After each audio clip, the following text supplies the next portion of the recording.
Hello everyone, welcome to गणित Gurukul and this is Yogesh कर्क। तो आज की वीडियो में हम लोग परम्यूटेशंस कॉम्बिनेशन के अंदर ही आगे बढ़ेंगे और आज हम डिस्कस करेंगे फॉर्मेशन ऑफ सबसेट्स। ठीक है, जो कि कॉम्बिनेशन का एक टॉपिक है, फॉर्मेशन ऑफ सबसेट्स। और दूसरा हम आज पढ़ेंगे सर्कुलर परम्यूटेशन। राइट, तो ये दो चीज़ें हम आज करेंगे। If time permits and video की लेंथ बहुत ज़्यादा बड़ी नहीं रहेगी तो हम लोग PYQs कुछ और भी डिस्कस कर लेंगे remaining, else I will cover it in next video, या अलग वीडियो में कवर कर दूंगा PYQs को। तो आज दो चीज़ें हम लोग देखेंगे कि सबसेट कैसे बनाते हैं, क्या क्या वेज होते हैं सबसेट बनाने के, और सर्कुलर परम्यूटेशन का कंसेप्ट पढ़ेंगे। तो ये दो चीज़ें हैं, एक कॉम्बिनेशन की, एक उसकी अरेंजमेंट की, ठीक है ना, परम्यूटेशन की। So let's start. तो पहली जो हम चीज़ पढ़ेंगे वो है फॉर्मेशन ऑफ सबसेट्स।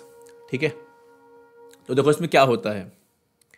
पहले ना एक चीज़ समझते हैं कि एक सेट है, जैसे अपने पास कोई सेट है S और उसमें ना n एलिमेंट्स हैं, A1 A2 टिल ऐसे AN, n एलिमेंट हैं सेट S के अंदर। तो ना अगर मुझे इससे एक सबसेट बनाना है P, ठीक है, तो कितने वेज होंगे P सबसेट बनाने के, अलग अलग सबसेट कितने बन सकते हैं, कोई और कंडीशन नहीं दी है, बस सबसे पूछा हुआ नंबर ऑफ सबसेट कितने बन सकते हैं। तो देखो जो आपका P सेट होगा, जो P का सबसेट होगा, उसमें क्या क्या वेरिएशंस आ सकते हैं। P एम्प्टी भी हो सकता है, पूरा का पूरा S वापस P बन सकता है। हम वहाँ पे देख क्या रहे हैं, हो क्या रहा होगा, जो S में हर एक एलिमेंट है A1 A2 टिल AN, उन सब एलिमेंट के पास दो चॉइस हैं, either they will enter into P और दे विल नॉट। तो या तो वो P में जाएंगे या फिर नहीं जाएंगे। तो हर एलिमेंट के पास दो चॉइसेस होंगी। तो इसलिए नंबर ऑफ सबसेट्स, अगर सीधे कोई आपसे सवाल पूछे तो नंबर ऑफ सबसेट्स का आंसर क्या होगा, 2 की पावर n। 2 की power n will be the answer to this question या to this point, formation of subsets की नंबर ऑफ सबसेट्स कितने होंगे, 2 की पावर n। लेकिन एक कदम आगे जाते हैं, थोड़ा और सोचने में देखते हैं क्या चीज़ें आ सकती हैं। अगर कोई आपसे सिंपल ये सवाल पूछे कि आपको ना इसको दो सबसेट में डिवाइड करना है, P और Q में, such that P and Q, पहला पार्ट है P and Q are disjoint, या सपोज ऐसा लिख देते हैं, डिसजॉइंट नहीं, पहले लिखते हैं P intersection Q is equal to phi. तो P और Q में कुछ है नहीं, P और Q जो है उनके इंटरसेक्शन में कुछ नहीं है, वो P intersection Q is phi, दोनों के अंदर कॉमन कोई भी नहीं एलिमेंट होगा।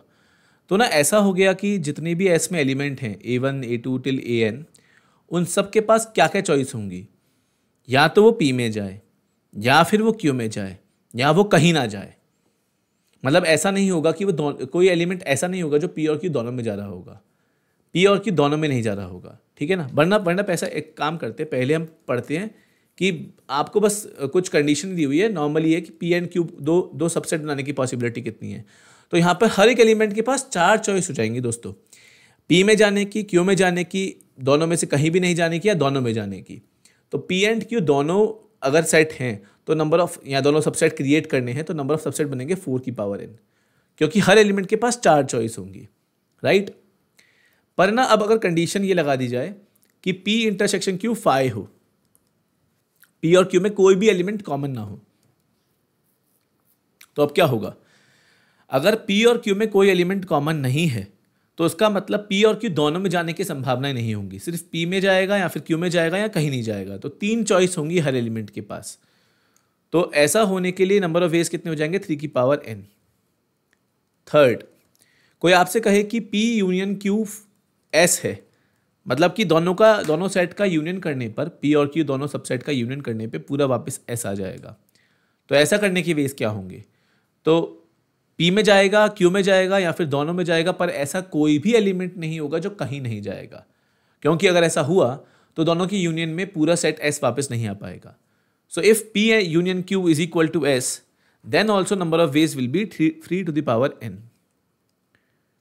फोर्थ, अगर कोई आपसे कहे कि P and Q are disjoint, P and Q are disjoint, तो सोचिए अगर वो डिसजॉइंट हैं P और Q, तो दोनों में कोई कॉमन नहीं होगा एलिमेंट, या तो कोई जो भी सेट एस में एलिमेंट होंगे या तो वो पी में जाएंगे या तो वो क्यू में जाएंगे, दोनों में जाए ऐसा नहीं होगा, और दोनों में ही नहीं जाए ऐसा भी नहीं होगा। मतलब क्यों? देखो डिसजॉइंट का मतलब क्या हुआ? डिसजॉइंट का मतलब ये हुआ कि एक तो आपका P इंटरसेक्शन Q ये फाई है, और दूसरा P union Q is equal to S, दोनों चीज़ें हो रही हैं।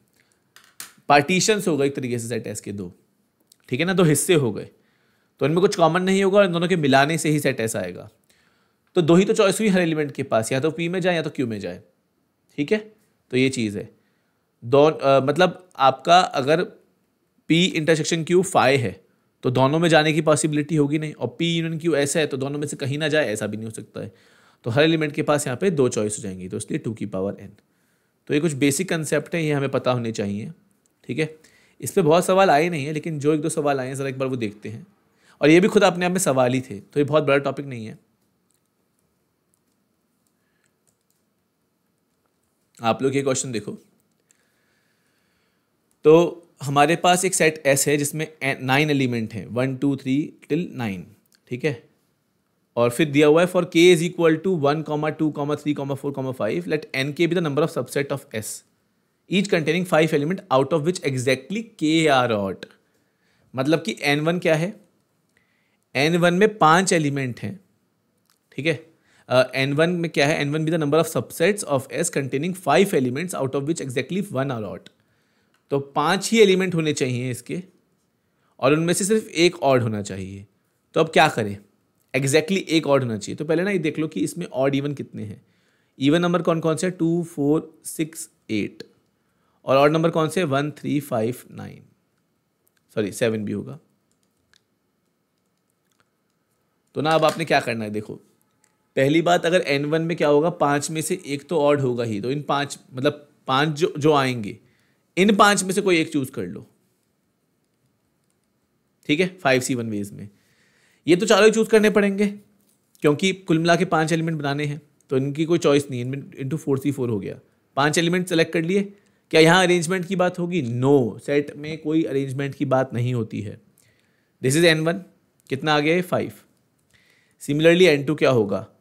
इन 5 में से कोई भी 2 एलिमेंट चूज करोगे, पर इस बार क्योंकि कुल मिला के 5 करना है, इन 4 में से कोई भी 3 करोगे, 4 में से 4 नहीं करोगे। 5C2 कितना हो गया? 10, और 4C3 कितना हो गया? 4। 10 इंटू 4 40। फिर आपका n3, तो 3 ऑड होने चाहिए, तो 5 में से कोई भी 3 ऑड चूज करो, और इन 4 में से कोई भी 2 इवन। 5C3 है 10, 4C2 है 6, 10 इंटू 6 60। n4, 5 में से कोई भी 4 और चूज कर लो, ठीक है। और यहाँ पर आपको कोई एक इवन नंबर चूज करना होगा, 4 में से कोई एक इवन चूज करो। 5 इंटू 4 20।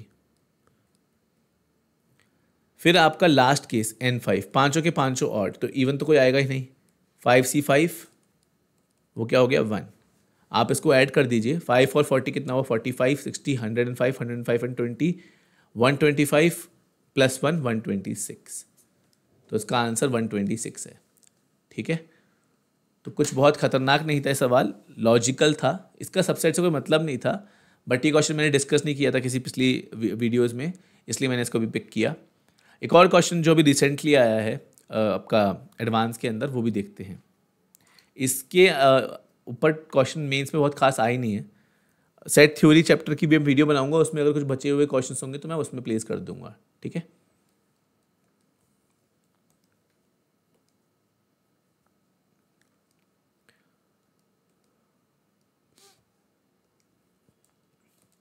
तो ज़्यादा कुछ इसमें कंटेंट था नहीं, बस इस क्वेश्चन को और डिस्कस करते हैं, और उसके बाद हम लोग सर्कुलर परम्यूटेशन स्टार्ट कर देंगे। तो आप लोग देखो इसमें क्या है कि हमारे पास S1, S2, S3, S4 4 अलग अलग तरीके से, ये कौन सी फॉर्म है बच्चों? ये फॉर्म है set builder form.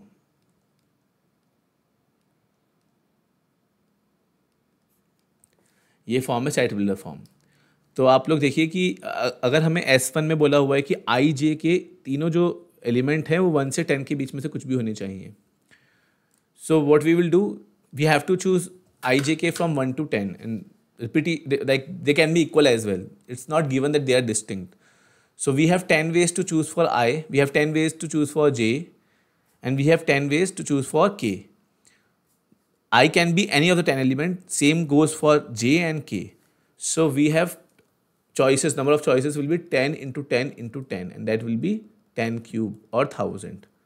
So there are 1000 ways. Like it is given the total number of element in set S R is NR. तो ऐसे कितने सेट हो सकते हैं S1 जैसे 1000, अलग अलग 1000 तरीके बन सकते हैं. So N1 is equal to 1000, right. Then we have S2 और उसमें कुछ एक कंडीशन दी हुई है, ठीक है ना. ये more than one choice correct question है, तो इसके अंदर एक से ज़्यादा ऑप्शन करेक्ट हो सकते हैं. S2 में कंडीशन दी हुई है कि I की value greater than equal to 1 होनी चाहिए बट लेस देन J+2 होनी चाहिए. और इससे ना J की वैल्यू पे भी कमेंट हो जाएगा, J should be less than equal to 8 and I should be greater than equal to 1. But I J+2 से छोटा होना चाहिए. तो पता है पहला टर्म क्या आएगा I J का पैटर्न 1 2 1 2 नहीं, इनफैक्ट 1 1. देख लो आप लोग, 1 + 2 3 होगा, 3 से छोटा है 1. फिर J की वैल्यू हम क्या रख सकते हैं 2. हाँ, उसके आगे तो फिर जाती जाएगी 1 1 1 2 टिल 1 8. तो 8 पेयर्स हो गए ऐसे, ठीक है. फिर हमने I की वैल्यू रखी 2. क्या J की वैल्यू अभी हम 1 रख सकते हैं? अभी भी 1 तो रख सकते हो. तो 2 1 से लेकर 2 8.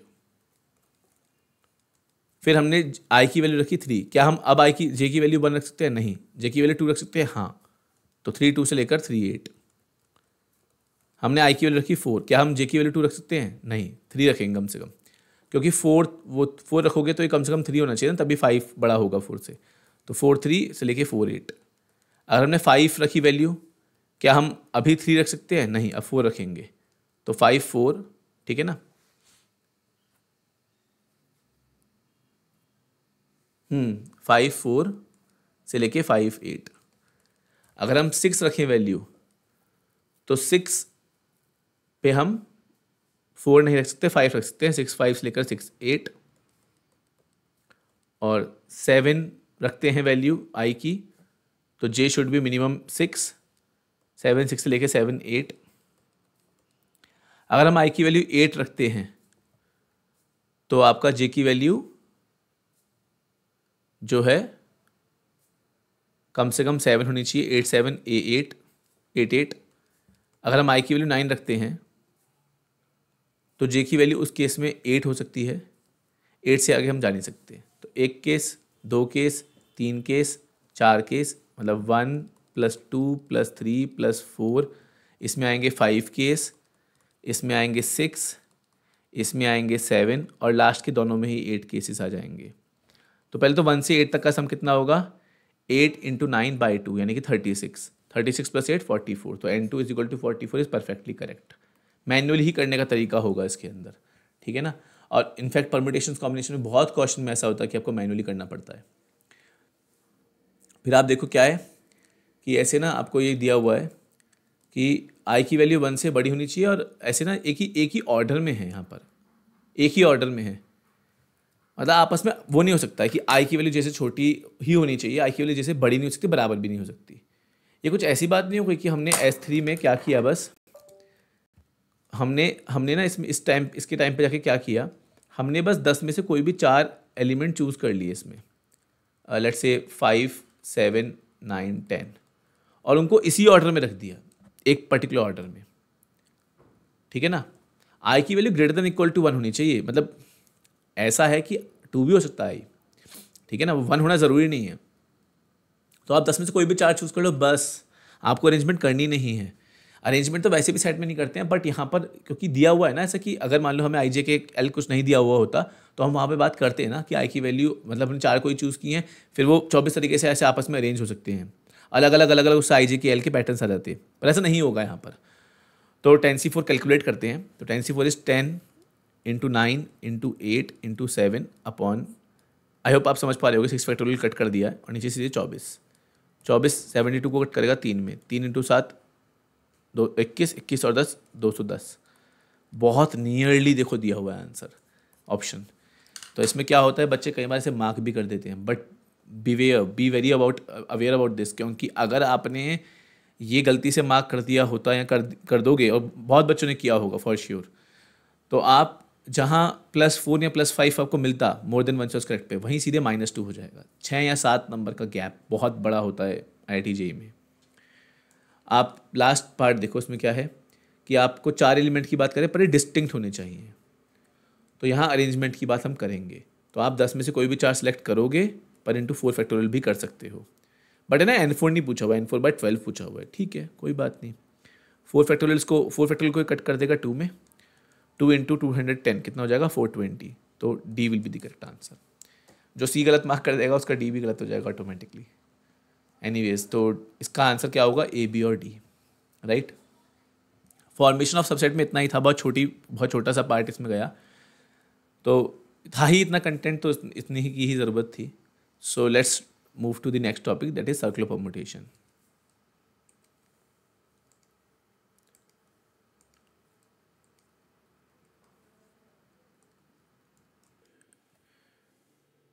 तो let's start with circular permutations. तो मतलब सर्कुलर परमुटेशंस में ऐसा अलग क्या है ना? जो आपका लीनियर परमुटेशंस है वो हम पढ़ तो रहे थे अच्छा खासा, इसमें क्या ऐसा अलग आ गया कि इसको अलग से पढ़ना पड़ रहा है? सर्कुलर परमुटेशन मतलब सर्कल में अरेंजमेंट की बात करना, कोई बहुत नई चीज़ नहीं है।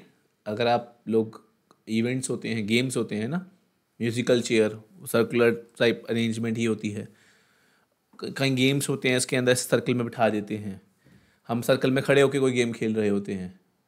तो ये तो गेम्स वगैरह की बातें हो गई। मीटिंग्स होती हैं, राउंड टेबल कॉन्फ्रेंसेस होती हैं, ठीक है ना, वो सर्कुलर अरेंजमेंट है। इनफैक्ट जो फूलों की माला होती है या फिर नेकलेस होता है, ये सब क्या है? Circular permutation. तो सर्कुलर परमुटेशन में ऐसा अलग क्यों हो रहा है? क्या फंडा है जिसकी वजह से हम अलग बात कर पा रहे हैं? तो एक एग्जाम्पल के थ्रू इसको समझते हैं।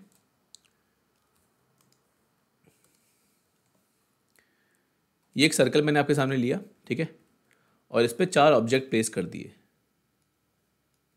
ए, 4 नहीं 3 ऑब्जेक्ट प्लेस कर देते हैं, बी और सी। तो अगर हम लोग एक पर्टिकुलर डायरेक्शन पकड़ते हैं, ठीक है, ये क्लॉकवाइज डायरेक्शन पकड़ते हैं,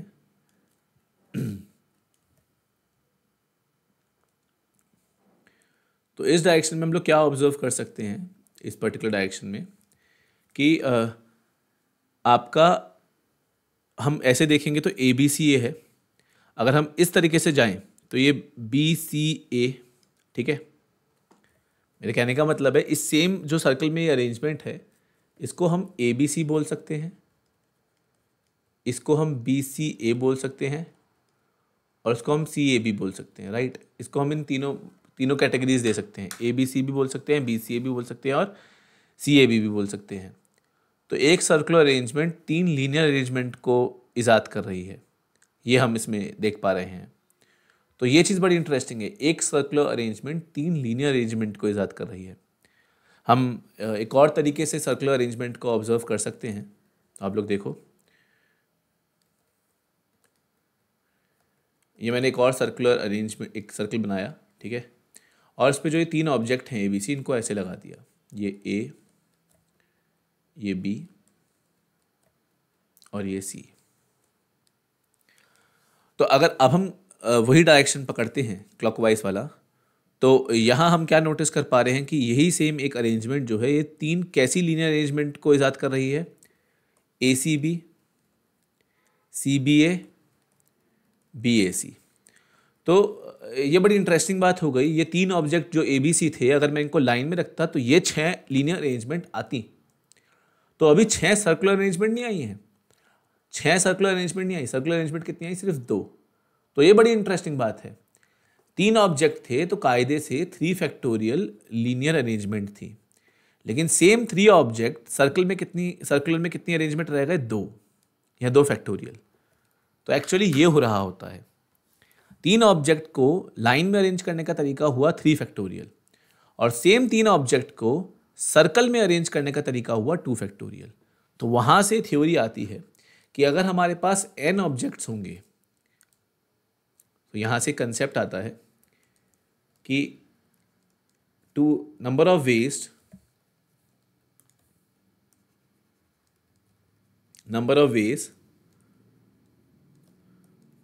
टू अरेंज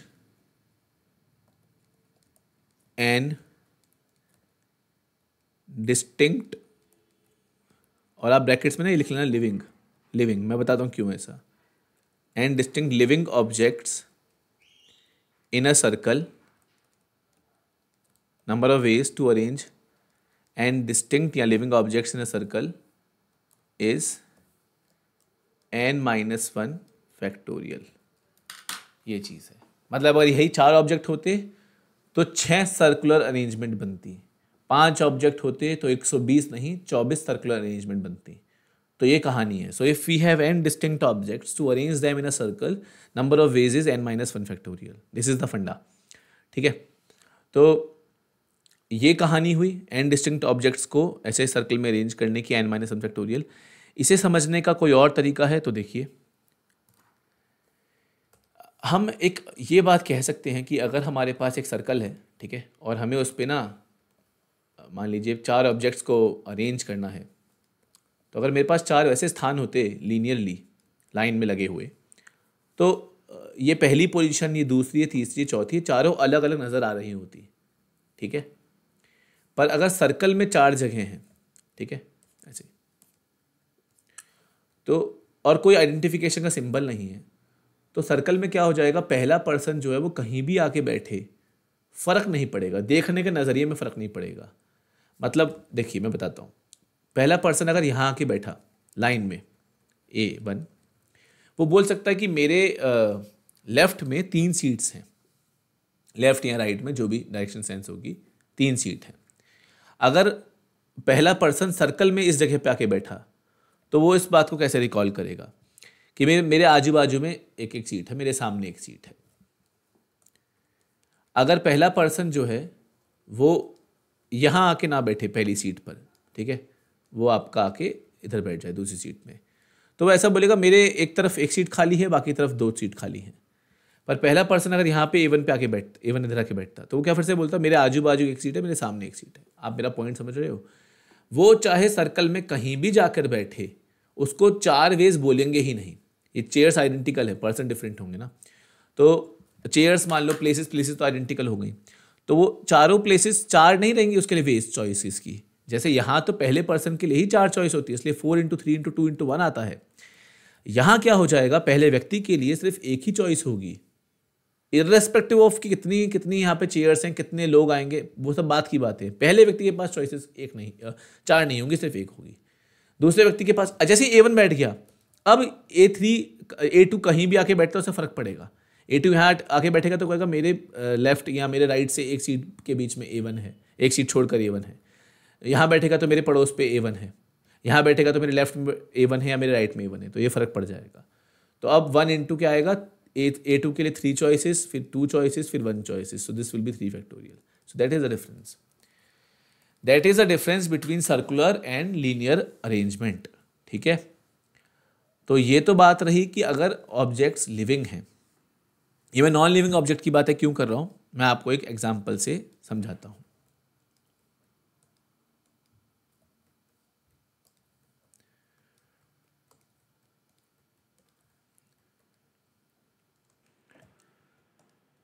देखिए,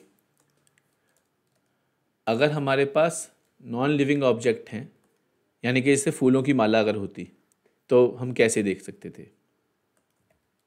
तो मैं फूलों की माला की वजह क्या करता हूँ, एक सर्कल पे अलग अलग शेप्स ड्रॉ कर देता हूँ। ये एक सर्कल है, यहाँ पे ना ऐसे हमने 4 शेप्स ड्रॉ कर दी। ये एक सर्कल ही ड्रॉ कर दिया, ये एक ट्रायंगल ड्रॉ कर दिया, ये एक स्क्वायर ड्रॉ कर दिया, और लेट्स से ये कैसे पैरेललोग्राम ड्रॉ कर दिया। तो ना अगर आप इस अरेंजमेंट को देख पा रहे हो, तो 4 ऑब्जेक्ट की अरेंजमेंट है, तो लॉजिक क्या होना चाहिए, या मैं और छोटा एग्जांपल लेता हूँ समझाने के लिए। मैं 3 चीज़ें ले रहा हूँ, एक सर्कल, एक ट्रायंगल, एक स्क्वायर। तो ये 3 ऑब्जेक्ट हैं, और अब क्या होना चाहिए कि कायदे से 3 ऑब्जेक्ट के लिए क्या होना चाहिए, 3-1 फैक्टोरियल यानी कि 2 फैक्टोरियल, यानी कि 2 अरेंजमेंट होनी चाहिए। पर जो दूसरी अरेंजमेंट होगी भी वो कुछ यही तो होगी। ये रहा सर्कल, ये रहा ट्रायंगल, और ये रहा स्क्वायर, है ना, ABC या ACB।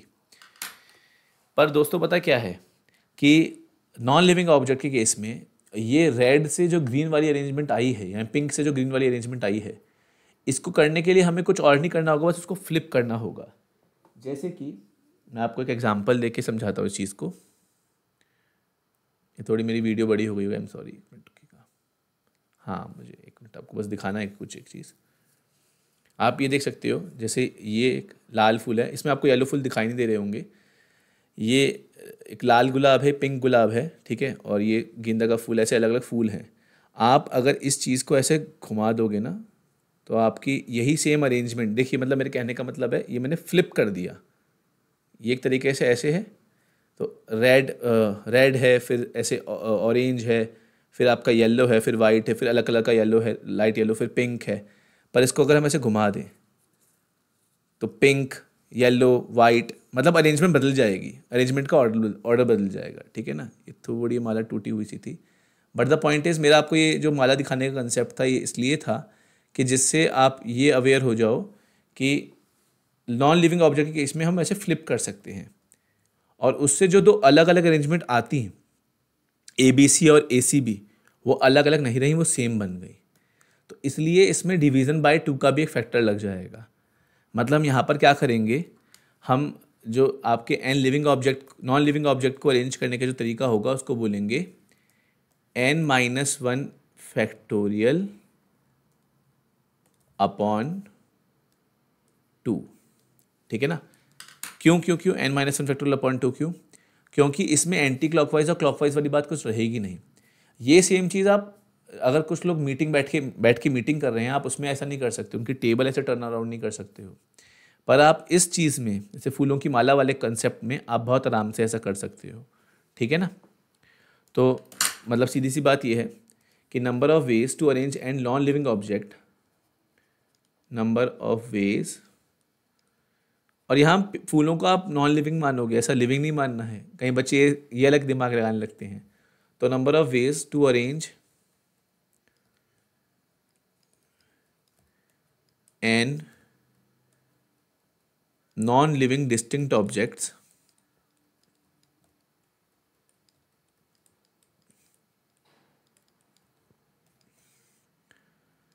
in a circle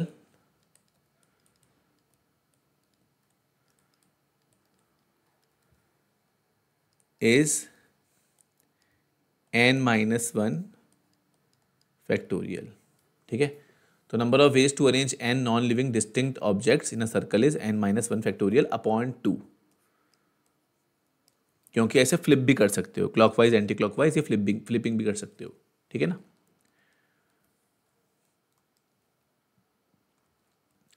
तो थियोरिटिकल तो इतना एक पार्ट था। क्वेश्चन देखते हैं इस पे, कैसे क्वेश्चन आए हुए हैं या कैसे क्वेश्चन आ सकते हैं। तो कुछ इसमें मैंने खास को 1-2 क्वेश्चन ही हैं जो मुझे मिले हैं PYQ के वैसे बहुत पुराने क्वेश्चन मिले हैं, लेकिन जो भी सवाल हैं वो मैं आपसे भी डिस्कस करता हूँ। आई थिंक 2 रिसेंट ईयर के भी थे। तो पहले तो कुछ ट्रेडिशनल क्वेश्चंस कुछ देखते हैं। जैसे आप लोग ये देखो question, there are 20 persons among whom 2 are brothers, ठीक है। Find the number of ways in which we can arrange them around a circle so that there is exactly 1 person between the 2 brothers। तो 20 लोग हैं और उनमें से 2 तो भाई हैं, तो 18 लोग जो हैं वो एक तरीके से, मतलब ब्रदर्स के अलावा 18 लोग हैं। तो पहले ना हम एक यूनिट बनाएंगे 2 भाइयों के बीच में एक व्यक्ति को बिठाने के लिए। क्या करेंगे, जो बचे हुए 18 लोग हैं उनमें से कोई एक चूज़ करेंगे, ठीक है, और उसको सेलेक्ट करके उन 2 भाइयों के बीच में बिठा देंगे। तो ब्रदर 1, और उस पर्सन को बोल दिया A, ब्रदर 2। इनकी आपस में अरेंजमेंट कितनी हो सकती है? क्या हम 3 फैक्टोरियल अरेंजमेंट कर सकते हैं? नहीं, बस ब्रदर 2 और ब्रदर 1 आपस में इंटरचेंज हो सकते हैं, तो इंटू 2। ये एक यूनिट पूरी कंप्लीट हो गई ऐसा करके। अब एक जो वो 2 ब्रदर थे उनके अलावा 18 लोग थे, उनमें से एक तो ये हो गया, उसके अलावा 17 लोग और बच गए। तो ये 3 लोग अलग एक हो गए, एक यूनिट, और उसके अलावा 17 लोग हैं। तो 17 वो लोग और 18वीं ये unit, so we have 18 units कुल मिलाकर। अब 18 यूनिट को सर्कल पे अरेंज करने का तरीका क्या हो जाएगा? 18 लिविंग यूनिट्स को सर्कल पे अरेंज करने का तरीका हो जाएगा 17 फैक्टोरियल, ठीक है ना। तो इंटू 17 फैक्टोरियल। आप पूरा आइडिया समझ पा रहे हो? यहाँ पर यूनिट्स तो 18 हो गई ना, ये तीनों एक और बचे हुए 17 अलग, 17 और एक 18, तो कुल मिला के 18 यूनिट हो गई। इसलिए सर्कल पे अरेंज करने का उनको तरीका कितना हो जाएगा, 17 factorial, 17 factorial. So our answer will be 2 into 18 C1 into 17 factorial and that will be 2 into 18 factorial. तो ये हमारा आंसर हो जाएगा 2 into 18 फैक्टोरियल। ठीक है, simple question, not a big deal.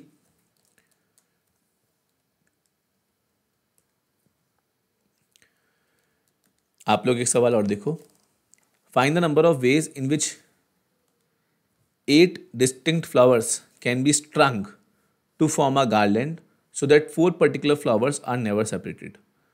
तो 4 अलग अलग फ्लावर्स, 8 अलग अलग फ्लावर्स हैं और उनमें से 4 पर्टिकुलर हमें चूज़ नहीं करने, हमें गिवन है। तो 4 particular flowers are never separated, 4 फूल हैं और वो एक साथ ही रखने हैं, ऐसा कुछ कि 4 फूल एक साथ रखने हैं, बाकी बचे हुए फूल कहीं भी जाएं, वो 4 फूल एक साथ रखने हैं। तो हम एक तरीके से उन 4 फूलों को तो एक ग्रुप बना रहे हैं, वो पर्टिकुलर फ्लावर्स को तो हम एक ग्रुप बना रहे हैं, तो उनका एक ग्रुप हो गया, उनकी एक यूनिट हो गई 4 फ्लावर्स की, F1 F2 F3 F4, इनका एक ग्रुप हो गया। और जो बचे हुए F5 F6 F7 F8, तो ये 4 यूनिट और ये एक 5 यूनिट हो गए। तो 5 यूनिट को सर्कल पे अरेंज करने का तरीका, पर उससे पहले ये जो ये 4 पर्टिकुलर फ्लावर्स हैं जो एक साथ बांधे हैं आपने, वो आपस में तो घूम सकते हैं ना, tie method, tie together method की बात हो रही है। तो 4 फैक्टोरियल तो उनकी अरेंजमेंट हो जाएगी। फिर ये 1 2 3 4 5 यूनिट हो गए, 5 फ्लावर्स की ऐसे जो 5 चीज़ें बनी, तो 5 यूनिट हो गई। 5 यूनिट पर नॉन लिविंग ऑब्जेक्ट की सर्कल पे अरेंज करने का तरीका कितना, n-1 फैक्टोरियल बाई 2। तो 5 हैं तो इसलिए 4 फैक्टोरियल और अपॉन में 2। सो ये हो जाएगा आपका नंबर ऑफ वेज।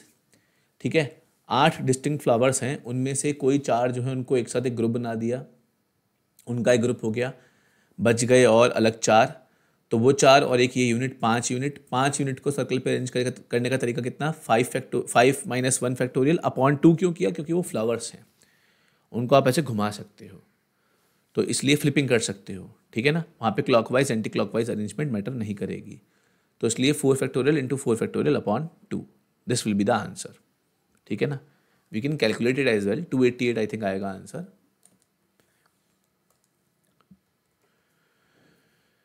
अब आप लोग ये क्वेश्चन देखो, ये बहुत पुराना EM सेट का क्वेश्चन है, सिंपल है, मुश्किल नहीं है, आप लोग एक बार ट्राई करो इसको फटाफट से। 8 बीड्स ऑफ डिफरेंट कलर्स, वैसे सिंपल ही है, सिंपल सीधे 8-1 फैक्टोरियल 7 फैक्टोरियल अपॉन 2। ठीक है ना, 5040 अपॉन 2, वेरी सिंपल क्वेश्चन। ये सवाल देखिए, 2003 AIEEE का है। 6 मैन और 5 women, no 2 women are to set together. आप लोगों को याद है ये कहाँ पे आया था, ये वाली बात, नो 2 वुमेन सिट टुगेदर, ये चीज़ कहाँ पे आती है कि कोई भी 2 वुमेन एक साथ नहीं बैठेंगी, ये चीज़, ये फंडा कहाँ पे आता है, जब हम बात कर रहे होते हैं गैप मेथड की। तो हमेशा गैप मेथड में एक रूल होता है कि जिस पर कंडीशन लगाइए उसके अलावा जो है पहले उसको बिठाइए। तो 5 वुमेन के अलावा यहाँ पर क्या हो गया, 6 मैन जो है पहले उनके अरेंजमेंट की बात करेंगे। तो हमने लिया एक सर्कल, ठीक है, और यहाँ हमने बात की 4, यहाँ हमने बात की आपका पहले 6 मैन को अरेंज करने की। तो एक खाली पड़ा हुआ सर्कुलर टेबल है, उस पर 6 मैन को सर्कुलर टेबल के आसपास कैसे बिठाओगे, 6 मैन को, 6 मैन को, तो क्योंकि 6 हैं और सर्कुलर टेबल के आसपास बिठाना है, तो 6-1 फैक्टोरियल यानी कि 5 फैक्टोरियल। 5 फैक्टोरियल वेज हो जाएंगे 6 मैन को अरेंज करने के एक सर्कुलर टेबल पे। ठीक है ना,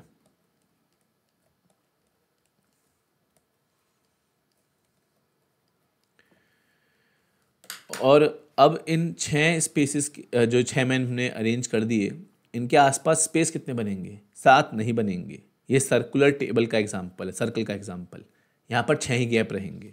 तो आप इन 6 में से कोई भी 5 गैप सेलेक्ट करोगे विमेन को बिठाने के लिए, और फिर उसके बाद विमेन, देखो यहाँ मैन अब बैठ गए हैं, तो यहाँ पर सर्कुलर परम्यूटेशन का कंसेप्ट खत्म। अब सिंपली आप 5 फैक्टोरियल वेज में विमेन को बिठा सकते हो। तो उसका जो पूरा आंसर आएगा, टोटल आंसर, वो क्या आ जाएगा, 6 मैन को बिठाने का तरीका कितना, क्योंकि सर्कुलर परम्यूटेशन इसलिए 5 फैक्टोरियल इंटू आपका 5 वुमेन को बिठाने का तरीका कितना, 65 into 5 factorial, so that no 2 women sit together. तो 65 हो गया 6 इंटू 5 फैक्टोरियल हो गया 6 factorial. So our answer is 5 factorial into 6 factorial. ये हमारा आंसर हो जाएगा. ठीक है, ऑप्शन ए.